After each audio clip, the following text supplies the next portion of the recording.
With metal detectors in hand and alcohol lingering in their system, two men eagerly searched the ground for any forgotten relics they could profit from, expecting to maybe uncover some old military paraphernalia. They both knew that it was illegal to traffic archaeological artifacts without a license, but the prospect of striking it big was too tempting. This duo was Henry Westphal and Mario Renner, and what they'd eventually dig up would far surpass their imagination. This is Oddstrosity. Let's reset what's expected.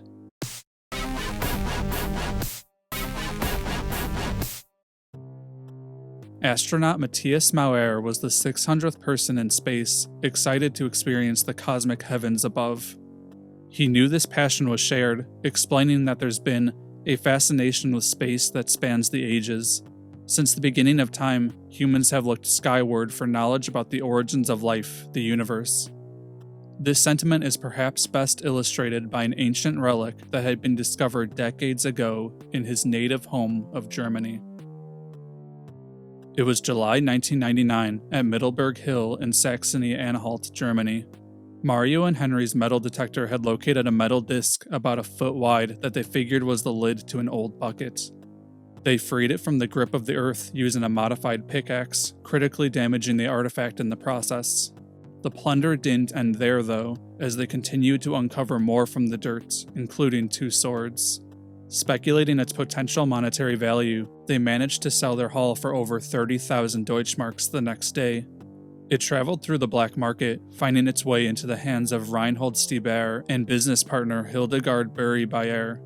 They too intended to flip it for a greater profit, but things didn't go as planned.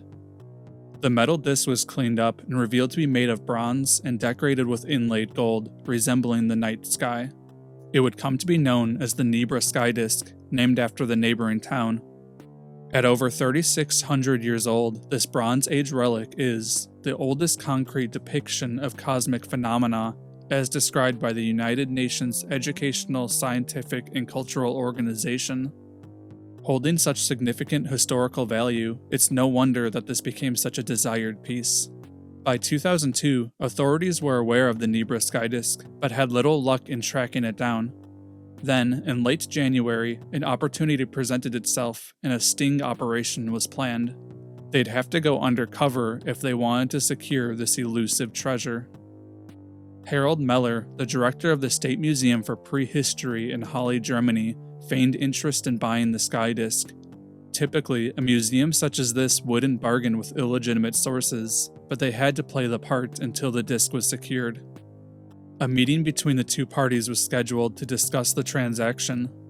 An undercover police investigator, a lawyer, and Harold met with Reinhold and Hildegard, who offered the lot for 700,000 Deutschmarks. That was the extent of their first talk, and the charade carried on through February. Reinhold had been lured into a false sense of comfort and was ready to close the deal at a later meeting in a hotel bar. Being as discreet as possible, Reinhold had taped the Sky Disc to his body, hidden beneath his shirt, but at long last he finally presented it to Harold. Soon, detectives appeared and the jig was up. The sting operation was a success.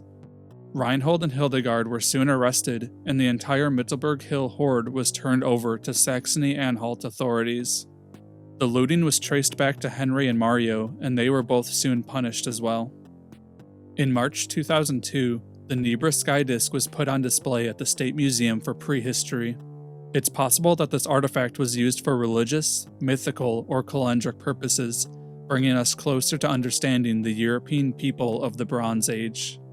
Harold explained that, until the Sky Disc was discovered, no one thought prehistoric people capable of such precise astronomical knowledge. The story didn't end here, though. What if the Nebra Sky Disc was all a hoax? What if it was just a made-up object with a fabricated origin? Or perhaps it was ancient, but nowhere near as old as insisted. In 2004, Regensburg University archaeologist Peter Schauer claimed that the Nebra Sky Disc had been a fake from the beginning, stating that the relic's patina could be simply replicated without the passing of several millennia, and claiming discrepancies involving the location of the dig site. "My colleagues don't want to believe me," Peter sighed, "but there is little doubt that the disc is a fake."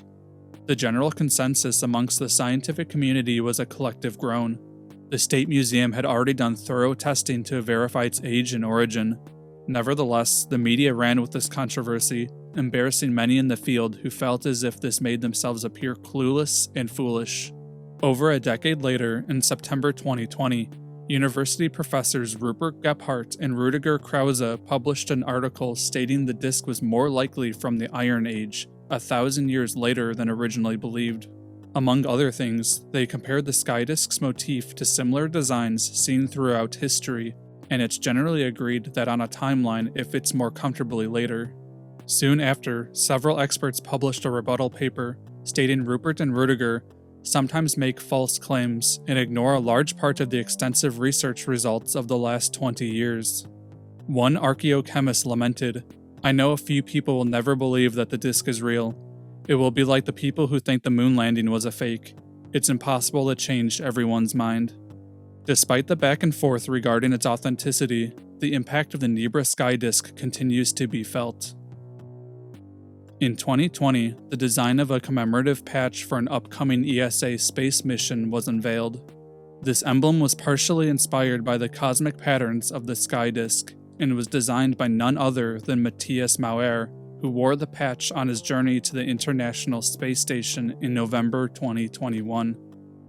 In a story already filled with so many drastic highs and lows, the Nebra Sky Disc had truly reached a new height. This has been Oddstrosity. I want to thank you so much for watching, I really appreciate it. Please subscribe, like, and comment to support these videos.